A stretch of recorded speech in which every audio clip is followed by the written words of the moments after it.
Gaya. Hello vlog. Lapot-lapot na guys.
Wow, galing.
Hello po sa inyong lahat. Ako nga po muli si Joaquin Dumagoso at unang-una gusto pong pasalamat kay Chairman at sa lahat po ng Barangay 103 na sumama po kayo dito at nakita ko po kayo po lahat today. Ayan, masaya po ako na nandito ako, kaya sana po mas makita ko po kayo sa susunod na fiesta at ano pa man, invite niyo lang po ako. At syempre gusto kong pasalamat sa aking kasama si Thea at sa mga ibang mga nanalo dito sa Rina Elena at sa mga ibang awards dito. Kaya maraming salamat at God bless sa inyo. Thank you! Thank you sa gwapuhan niya sa personal, no? Mas gwapo. Maraming salamat, madam. Napakaganda mo rin ngayong gabi.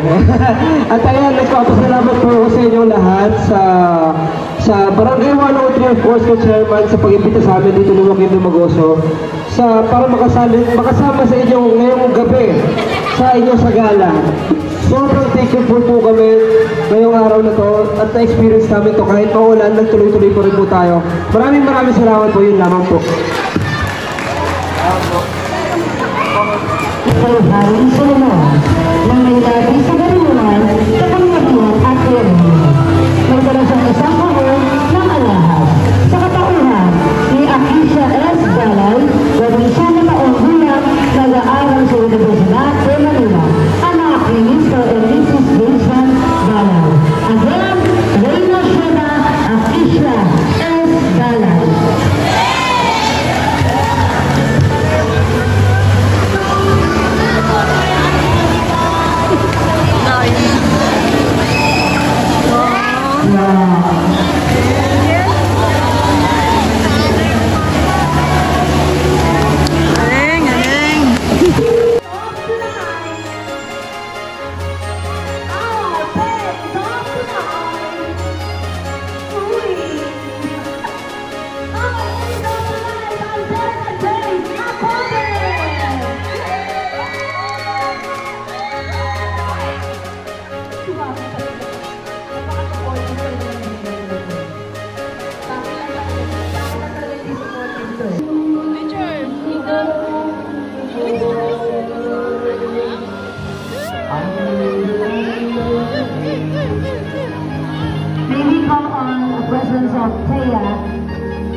The Reyna Elena, 2023 and 2024.